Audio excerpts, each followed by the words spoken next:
Hello दोस्तों, स्वागत करता हूं आप सभी का सेंटेंस इम्प्रूवमेंट की इस क्लास में। और योर क्लासेस आपके लिए आज फिर से लेके आ गया है एक सेंटेंस इम्प्रूवमेंट की ऐसी सीरीज जिससे आप नई चीज़ें फिर से आज नए तरीके से सीखने वाले हैं। ठीक है, तो फटाफट से लाइव जुड़ जाइए ताकि हम इस क्लास को आगे बढ़ा पाएँ। और सेंटेंस इम्प्रूवमेंट में आपको क्वेश्चंस को कैसे कुछ ही सेकेंड्स में करना है, वो भी एकदम सही, उस टेक्निक्स को, उन ट्रिक्स को हम आपसे शेयर कर पाएँ। ठीक है, इस क्लास में पढ़ाई गई सारी चीज़ों के फ्री पीडीएफ्स आपको योर क्लासेस के टेलीग्राम चैनल पे मिल जाएंगे। आपको कुछ भी नोट करने की ज़रूरत नहीं है, आप सिर्फ टेलीग्राम चैनल फॉलो करें, वहाँ से फ्री पीडीएफ्स आप डाउनलोड कर सकते हैं। ठीक है, एक बहुत अच्छा ऑफर चल रहा है, so I thought to share it with you guys कि if you purchase Digi books from Play Store, आप प्ले स्टोर से अगर डिजी बुक्स परचेज करते हैं, यानी कि आपको योर क्लासेस का एप्लीकेशन डाउनलोड करना है प्ले स्टोर से, वहाँ पे आप डिजी बुक्स को जब इंस्टॉल करेंगे, जब डिजी बुक्स को परचेज़ करेंगे, तो आप 10% का डिस्काउंट ले सकते हैं एडिशनल एग्ज़ाम 10 कोड यूज़ करके। जी हाँ, अगर आप एग्ज़ाम 10 कोड यूज़ करते हैं तो आपको 10% का एडिशनल डिस्काउंट वहाँ से मिल जाता है, जिससे आप अपनी तैयारी को और बेहतर बना सकते हैं। उस पर एक आइसिंग ऑन द केक वाली चीज़ हो सकती है, यानी कि सोने पे सुहागा वाली चीज़ हो सकती है। ठीक है, चलिए आगे बढ़ते हैं, क्वेश्चंस देखते हैं आज कौन से नए आए हैं। मैं आपको 10 सेकंड्स का टाइम देता रहूँगा हर क्वेश्चन के लिए, और आपको सारे क्वेश्चंस के आंसर्स मेरे को करके बताने हैं। क्वेश्चन नंबर 581 देखिए, कह रहा है although the goalkeeper was responsible for the defeat in the important football match, nobody blamed him. Question आपके सामने है, आपके सामने 4 ऑप्शंस भी हैं। जल्दी से बताइए इस क्वेश्चन का सही आंसर कौन सा हो सकता है। आपको टाइम दे रहा हूँ मैं, फटाफट से बताइए।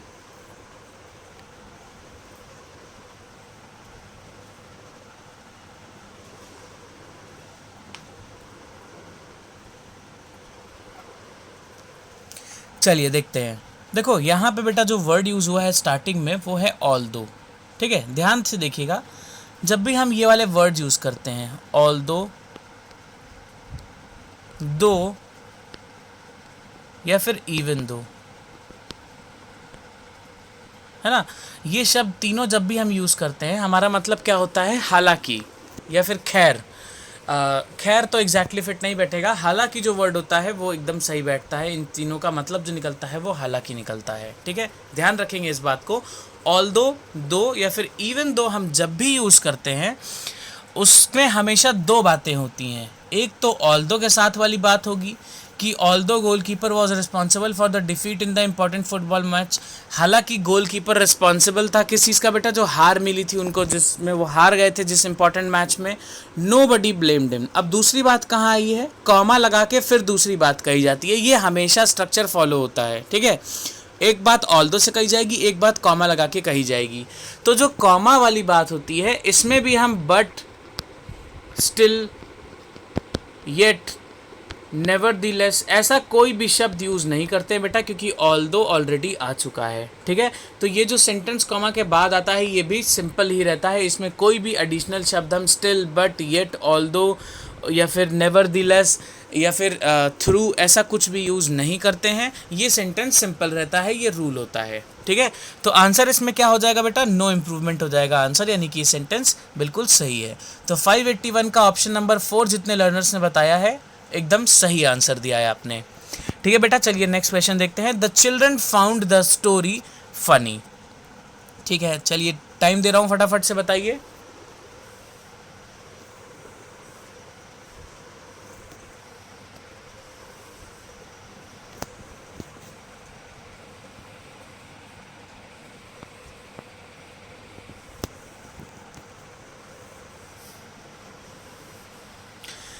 ठीक है, चलिए बात करते हैं।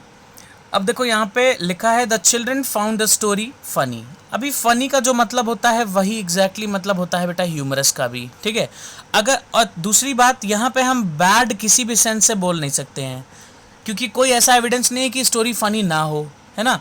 तो फ़नी जब सही है तो हम ज़बरदस्ती उसको बैड या रिडिकुलस नहीं बना सकते हैं। बात समझ में आ रहा है।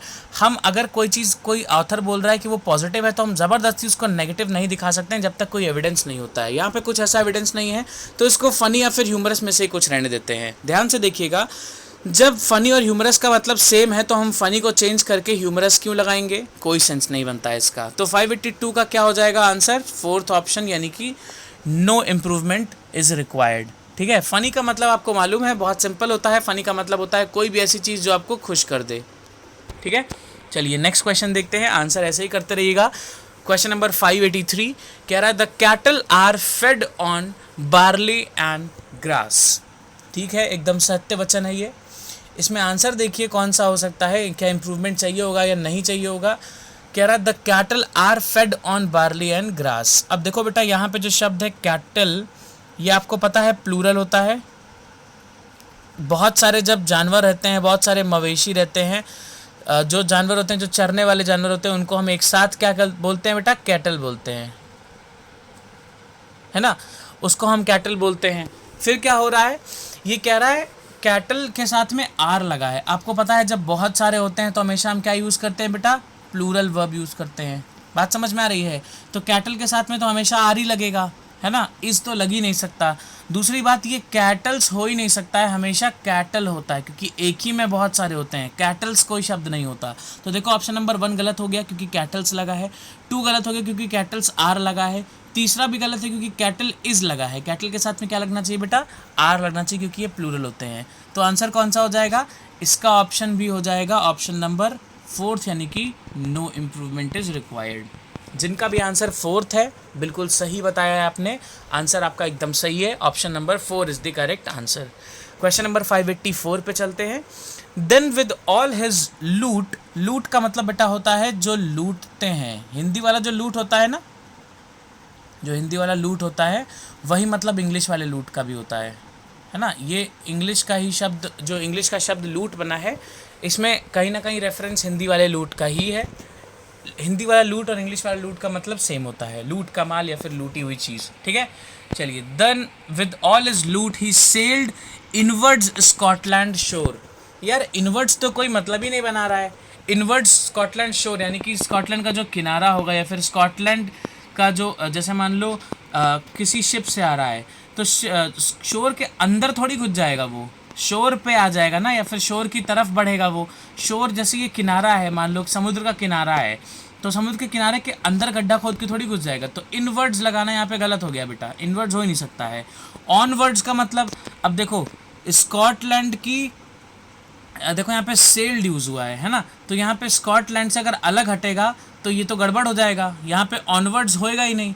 क्या हो जाएगा, टूवर्ड्स द स्कॉटलैंड्स शोर। अरे हमको यहाँ पे ये दिखाना है कि वो किसकी तरफ बढ़ा, लूट का माल लेके तो कोई भागेगा ना यार, तो इनवर्ड्स ऑनवर्ड्स थोड़ी आएगा। जैसे यहाँ से मैं लूट रहा हूँ तो मैं वापस यहीं पे थोड़ी आऊँगा, तो ऑनवर्ड्स भी नहीं होगा, ये होगा, इनवर्ड्स भी नहीं होगा। ऑनवर्ड्स अगर हम यहाँ पे लगाते हैं तो ऑनवर्ड्स का मतलब क्या निकलेगा बेटा, कि एक छोड़ के हम दूसरे की तरफ भाग रहे हैं। मतलब आप यहाँ से आपने माल लूटा है, आप इस पे नहीं आ रहे हो, आप इस पे आ रहे हो। ऑनवर्ड्स का मतलब और आगे बढ़ जाना, तो इसका कोई सेंस नहीं बनता है, यहाँ पे हटा देंगे इसको। टूवर्ड्स का मतलब होता है किसी एक जगह से हट के दूसरी जगह पे आना, यानी कि किसी एक जगह पे जहाँ पे भी सिक्योर लग रहा हो उस जगह पे बढ़ना, उस तरफ बढ़ना। तो टूवर्ड्स यहाँ पे बढ़िया है। और देखते हैं फॉरवर्ड स्कॉटलैंड शोर, फॉरवर्ड का यहाँ पे कोई सेंस नहीं है, इलॉजिकल हो जाएगा। तो इनवर्ड्स हटेगा, यहाँ पे क्या आ जाएगा बेटा, टूवर्ड्स, है ना, कि स्कॉटलैंड के किनारे की तरफ वो बड़ा लूट का माल लेके। तो आंसर क्या हो जाएगा, ऑप्शन नंबर 2 यहाँ पे आंसर निकल जाएगा। ठीक है, देखिए क्वेश्चन नंबर 585 क्या कहता है, कह रहा है can you please give me some leave. अच्छा भाई ठीक है, छुट्टी चाहिए भाई साहब को। तो यहाँ पे देखो, जब भी आप छुट्टी मांग रहे हो तो ये कंफर्म है कि आप ऑफिशियली बात कर रहे हो या फिर जनरली बोल लो आप फॉर्मली बात कर रहे हो, है ना। फॉर्मली में ना हम गिव नहीं लगाते हैं, गिव या टेक नहीं लगाते हैं। जैसे मुझे बोलना है प्लीज़ टेक इट, तो मैं बोलूँगा प्लीज़ एक्सेप्ट इट, या फिर प्लीज़ एक्नॉलेज इट, है ना। जैसा भी वहाँ पे सेंस रहेगा तो अब एक्सेप्ट या फिर एक्नॉलेज उस जगह पे हम यूज़ करेंगे। उसी तरह से गिव के लिए बेटा क्या करते हैं कि प्लीज़ गिव मी हम बोलते हैं प्लीज़ ग्रांट मी। अगर कोई भी चीज़ वैसी होती है, या फिर अगर आपको किसी काम की परमिशन लेनी होती है तो हम बोलते हैं प्लीज़ अलाउ मी। ठीक है, तो ये ऑफिशियल लैंग्वेज होती है। और आपको पता है आप छुट्टी मांग रहे हो तो ये ऑफिशियल ही होगा, भले किसी भी पोस्ट पे है कोई, लेकिन वहाँ पे ऑफिशियल ही बात होगी, है ना। तो हम क्या करते हैं, ग्रांट मी सम लीव, या फिर ग्रांट हम जनरली यूज़ करते हैं। ठीक है, तो ये याद रखिएगा बात, जब भी ऑफिशियली बात होगी आपको ग्रांट यूज़ करना है, एक्सेप्ट या फिर एक्नॉलेज यूज़ करना है। एक्सेप्ट या एक्नॉलेज यूज़ करना है जब आप किसी को कोई चीज़ दे रहे होगे, आपको उससे कहना होगा आप रिसीव कर लो। आप यूज़ करोगे ग्रांट जब भी आपको किसी से कोई चीज़ चाहिए होगी, ठीक है। तो यहाँ पे ग्रांट में यूज़ हो जाएगा बिकॉज आपको छुट्टी चाहिए। तो आंसर हो जाएगा ऑप्शन नंबर 2। इसका रीज़न क्या है कि आपको ऑफिशियली बात करनी थी, इसलिए गिव नहीं लगाते हैं हम, ठीक है। ऑफिशियली थोड़ा सा रूड माना जाता है, ठीक है। क्वेश्चन नंबर 586 पे चलते हैं। कह रहा है the office is soon to be closed. बढ़िया बात है, ऑफिस बंद होने वाला है। देखिए यहाँ पे कह रहा है the office is soon to be closed. अभी इसके ऑप्शंस दिए हैं, just to close, just to be closed, about to be closed, where to be closed. अब देखो यहाँ पे जैसे मान लो लिखा है सून टू बी क्लोज्ड, इसका मतलब है आने वाले कुछ दिनों या कुछ महीनों में या फिर कुछ सालों में ये जल्दी ही बंद होगा, और ऐसी पॉजिटिव हम कामना करते हैं कि ऐसा कुछ भी हो जाए, है ना, पॉजिटिव सेंस में। लेकिन क्लोज क्या है बेटा, एक नेगेटिव चीज़ है, ठीक है। तो इसमें हम सून को नहीं लगाएंगे, मतलब हम ईगरनेस नहीं दिखाएंगे कि हम चाह रहे हैं जल्दी से वो बंद हो जाए, है ना, उस घड़ी का हमें इंतज़ार है। तो जस्ट टू भी गलत हो जाएगा, सून टू नहीं हो पाएगा, जस्ट टू का कोई सेंस नहीं बनता है। वेयर टू बी क्लोज्ड का कोई मतलब नहीं है, कहाँ पे बंद हो रहा है इसका कोई मतलब ही नहीं है। अबाउट टू बी क्लोज का मतलब है बंद होने वाला है, यानी कि ये एक दिन का ऐसा टाइम दिखा रहा है जब ये स्टोर का बंद होने का टाइम आ गया है, जिसको हम जनरली इंडियंस बोलते हैं कि दुकान बढ़ाने का टाइम आ गया है ना। आपने सुना होगा बहुत सारे जो लोग होते हैं वो स्टोर को जब भी रात के टाइम बंद करते हैं उस टाइम वो बोलते हैं कि हम अपनी शॉप को बढ़ा रहे हैं, बिकॉज दे फील समवेयर कि अगर हम बोलते हैं दुकान को बंद कर रहे हैं तो it becomes a permanent thing and दुकान बंद हो जाती है permanently. Fine, so about to be closed यहाँ पे ठीक रहेगा। क्लियर है? चलिए नेक्स्ट देखते हैं 587। The teacher was very proficient in his subject. आपके पास 4 ऑप्शंस हैं, अगर ये प्रोफिशिएंट वर्ड गलत है तो बताइए जल्दी से कौन सा आंसर सही होना चाहिए।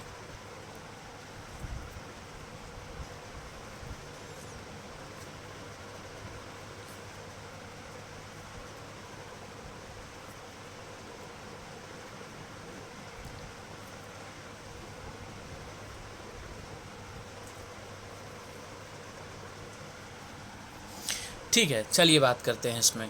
देखो, the teacher was very proficient in his subject. Proficient का मतलब क्या होता है बेटा? एफिशिएंसी, मतलब किसी भी काम को करने की कितनी एफिशिएंसी है, क्षमता कितनी है आपके अंदर, उसकी बात होती है। तो सब्जेक्ट में क्षमता को हम नहीं देखते हैं, हम क्या देखते हैं, कोई भी इंसान के अंदर कितना ज़्यादा नॉलेज है उस चीज़ का, उससे जज किया जाता है कि वो कितना अच्छा है उस सब्जेक्ट में। ठीक है, तो देखो यहाँ पे प्रोफिशिएंट जो लिखा है ये 2 बार यहाँ पे यूज़ हुआ है। ऑप्शन नंबर 3 भी नहीं हो पाएगा और ये भी गलत है। ठीक है, यानी कि 4th नहीं हो पाया, 3rd नहीं हो पाया।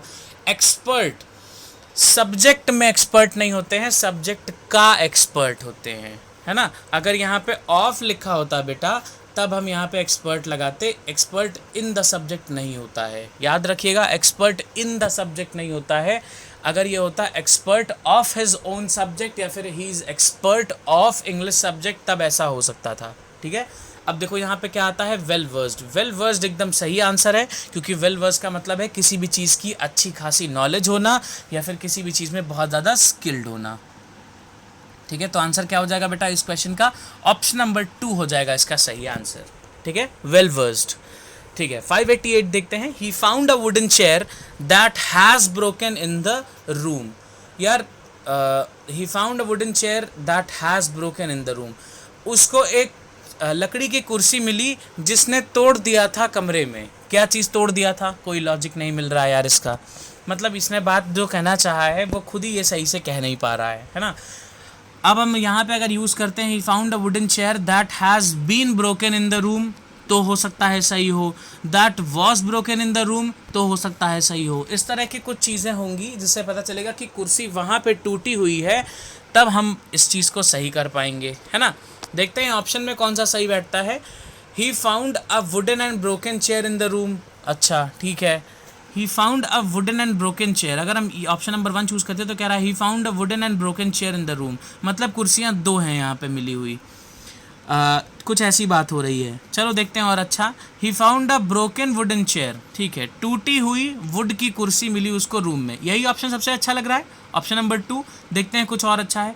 ही found a broken and wooden chair, नहीं बेटा, जो ऑप्शन नंबर 1 है और जो ऑप्शन नंबर 3 है ये कहीं ना कहीं ऐसा कुछ बोल रहे हैं कि इसको दो दो कुर्सियाँ मिली, वुडन भी और ब्रोकन भी कुर्सी, है ना। ऐसा नहीं है, कहना क्या चाहिए इसको, एक कुर्सी मिली जो कि टूटी हुई थी। और इस बात को कौन सा ऑप्शन कह पा रहा है, ऑप्शन नंबर 2, तो answer will be option number 2।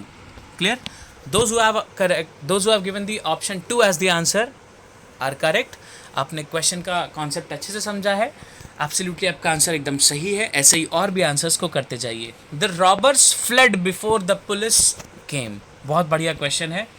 देखिए यहाँ पे, the robbers fled before the police केम।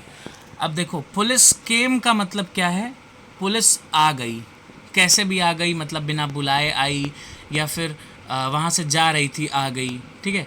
यहाँ पे देखो, द रॉबर्स फ्लेड, चोर भाग रहे हैं और पुलिस आई है। तो एक बात सोचो, पुलिस आ रही है और चोर भाग रहे हैं, भले इनको किसी ने बुलाया ना हो, लेकिन एक बात यहाँ पे ये है कि पुलिस को इंटेंशनली बुलाया गया होगा, बिकॉज चोर आए हुए हैं तभी पुलिस आई है। चोर का जो एक मोटो होता है चोरी करने वाला, वो पूरा ना हो पाए, इस पर्पस के लिए इस पर्पस के लिए पुलिस आई है। तो पुलिस पर्पसली आई है, इसलिए बेटा केम नहीं लगा के हम क्या लगाएंगे, अराइव लगाएंगे। हमेशा ऐसे ही करेंगे, ठीक है। पुलिस हैज़ कम या फिर पुलिस कम अगर हम लगा रहे हैं, यानी कि पुलिस नॉर्मली आई है बिना किसी वजह के और चोर भी मिल गया। लेकिन जब भी चोर और पुलिस वाली बात होती है, हमेशा हम ये ध्यान रखेंगे कि पुलिस जब भी आती है, पुलिस हमेशा किसी काम के लिए आती है। और यहाँ पे तो चोर मेंशन्ड भी हैं, तो अराइव्ड बेटा सही आंसर हो पाएगा, ठीक है। ये बात ध्यान रखेंगे, जब भी चोर पुलिस वाली बात होगी तो आप इन चीज़ों को खास ध्यान रख के तभी अपने आंसर्स को करेंगे, ठीक है। तो अराइव्ड इसका सही आंसर हो जाएगा। केम या फिर वर कमिंग, हैड कम नहीं हो पाएगा। मैंने आपको इसका वजह बता दिया है, ठीक है। कम और अराइव में यही आंसर, यही अंतर है, ठीक है। चलो 590, the hosts were taken aback when many guests who had been invited did not turn up for the party, ठीक है। The hosts were taken aback when many guests who had been invited, ठीक है, बिल्कुल सही है, had been invited did not turn up for the party, ठीक है। जो होस्ट थे उनको वापस ले गया, मतलब उनको उनकी ड्यूटी जो भी लगाई थी वो वापस हो गई, क्योंकि जो गेस्ट जिनको इनवाइट किया था वो turn up for the party का मतलब है आए नहीं पार्टी में, ठीक है। Did not to turn up in the party का मतलब होता है ना आना पार्टी में, है ना। Not to turn up in the party का मतलब होता है पार्टी में ना आना, and turn up in the party का मतलब होता है आ जाना। तो यहाँ पे डिड नॉट लगा है टर्न अप के पहले, यानी कि पार्टी में नहीं आए थे वो लोग। क्लियर है, ठीक है। तो यहाँ पे हैड बीन इन्वाइटेड सही लगा है बेटा, लेकिन देखिए ऑप्शन नंबर 1 में भी हैड बीन इन्वाइटेड लगा है, ठीक है। दिख रहा है एकदम सेम हैड बीन इन्वाइटेड, यहाँ पे हैड बीन इन्वाइटेड। अब देखो ऑप्शन नंबर 1 में भी यही दिया है और क्वेश्चन में भी यही दिया है। जब भी कभी एग्जाम में ऐसा हो जाए बाई चांस, ये खैर गलत चीज़ है, ऐसा मतलब एग्जाम में भी गलती से ही हो गया होगा, बिकॉज ये पास्ट ईयर क्वेश्चन है। इस केस में हमेशा क्या करेंगे बेटा, हैड बीन इन्वाइटेड बिल्कुल सही लिखा है, ऑप्शन नंबर 1 में भी सही लिखा है, तो आप कभी भी ऑप्शन नंबर 1 को चूज़ नहीं करेंगे, आप इसमें हमेशा नो इम्प्रूवमेंट को चूज़ करेंगे। ये बात ध्यान रखिएगा, अगर आपने ऑप्शन नंबर 1 चूज़ कर दिया तो आपको मार्क्स नहीं मिल सकते हैं, ठीक है। नो इम्प्रूवमेंट इसका आंसर होगा, ऑप्शन नंबर 4 आप यहाँ पे टिक करेंगे। क्लियर है, इस चीज़ को ध्यान रखिएगा। चलिए एक और देखते हैं सीरीज। क्वेश्चन नंबर 591 कह रहा है, the master aimed a blow to Oliver's head with his ladle. चलिए देखिए फटाफट, The master aimed a blow to Oliver's head with the ladle। जल्दी से देखो 591 बताओ क्या होना चाहिए।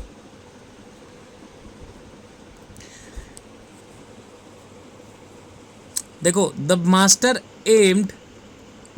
aimed a blow to Oliver's head, एक ब्लो यानी कि एक फटकार लगाना या फिर मारना उसको, Oliver's head, blow to Oliver's head, किस चीज़ पे, अब blow to Oliver's head, Oliver के खोपड़ी पे या फिर सिर पे, विद द लैडल, है ना।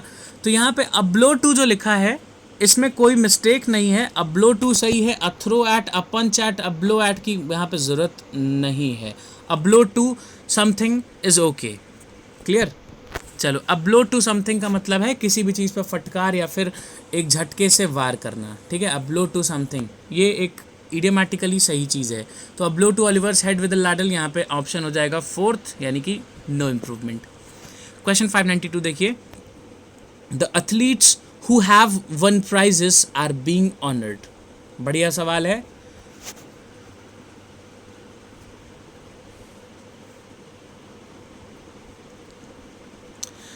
एक सेकेंड जरा सा वेट करिएगा, लेट मी चेक इट। इसमें लिखा है the master aimed a blow to Oliver's head. यार एक सेकेंड रुक जाना ज़रा सा, मैंने शायद इस ऑप्शन को देखा नहीं सही से। It is a blow to Oliver's head ना, और यहाँ पे लिखा है a blow at something. Fine यार, यहाँ पे a blow to Oliver's head लिखा हुआ है तो ये गड़बड़ हो जाएगा। You never blow to something if you take a blow to. अगर आप लेते हो अ ब्लो टू समथिंग तो ये इडियोमैटिकली गलत हो जाएगा यार। अ ब्लो एट समथिंग का मतलब है किसी की तरफ झोंके से वार करना, है ना। तो यहाँ पे अ ब्लो टू गलत है यार। यहाँ पे क्या हो जाना चाहिए? अ ब्लो एट हो जाना चाहिए। या फिर यहाँ पे अ थ्रो एट भी दिया हुआ है, तो यहाँ पे कौन सा सही हो जाना चाहिए? ज़रा सा देख लो एक बार। क्वेश्चन नंबर 591 में ज़रा सा कन्फ्यूजन है थोड़ा सा। अब the master aimed a blow to Oliver's head with his ladle, फिर कह रहा है यहाँ पे a throw at Oliver's head with the ladle, a blow at Oliver's head with the ladle. इसमें कौन सा हो जाना चाहिए? इसमें देखो ऑप्शन नंबर 3 जो है ना बेटा, a blow at Oliver's head with the ladle, ये ऑप्शन ज़्यादा सही है। तो इसका आंसर हो जाएगा ऑप्शन नंबर 3, है ना। बिल्कुल यहाँ पे अब्लो एट समथिंग होगा। देखो क्या होता है यहाँ पे, अगर यहाँ पे अब्लो टू लिखा हुआ है तो ऑलिवर होना चाहिए, ठीक है। अगर ऑलिवर्स हेड लिखा हुआ है यानी कि टारगेट दिखा हुआ है बेटा, तो यहाँ पे हम एट लगाते हैं। बात समझ में आ रही है? I got a bit confuse. यहाँ पे मुझे लगा था कि ये टू एट का काम कर रहा है, बिकॉज मुझे नहीं लगा था यहाँ पे एट वाला कोई ऑप्शन दिया हुआ है। थोड़ा सा कंफ्यूज हो गया था। अब ब्लो एट यहाँ पे सही हो जाएगा, ऑप्शन नंबर 3 बिल्कुल सही होगा। और ध्यान रखेंगे जब भी किसी एम को टारगेट करने वाली बात होगी, it will be always a blow at something. Fine, चलो 592 देखते हैं। The athletes who have won prizes are being honoured. क्या हो जाना चाहिए इसका? द एथलीट्स, एथलीट्स यहाँ पे चलो देखते हैं पहले subject verb agreement. The athletes, ठीक है, प्लूरल। हु हैव लगा हुआ है, प्लूरल, ठीक है, सब्जेक्ट भी प्लूरल, इसका वर्ब भी प्लूरल। वन प्राइजेस, ठीक है, ये भी प्लूरल है, यानी कि तीनों चीज़ें प्लूरल प्लूरल है, मतलब अग्री कर रही हैं, सही है। आर बीइंग ऑनर्ड, आर भी लगा हुआ है, मतलब प्लूरल के हिसाब से है, चलो सही है। The athletes who have won prizes are being honoured, यहाँ पे हु सही लगा है बिकॉज सब्जेक्टिव केस था, तो हु सही है यहाँ पे। फिर यहाँ पे क्या हो रहा है? The athletes who have won prizes, यानी कि जो अंडरलाइन पार्ट है ये बिल्कुल सही है, इसमें कोई इंप्रूवमेंट की जरूरत नहीं है। Option number 4 will be the correct answer, ठीक है। तो चलिए आज की स्लाइड्स को यहीं पे ओवर करते हैं। और 3 काम before you end this video, you have to like the video, you have to share it with your friends and subscribe the channel so that you can get the important notifications daily for the better improvement, ठीक है। चलिए मिलते हैं कल फिर से, और तब तक आप अपना ध्यान रखिए और पढ़ाई बढ़िया से करते रहिए। Thank you.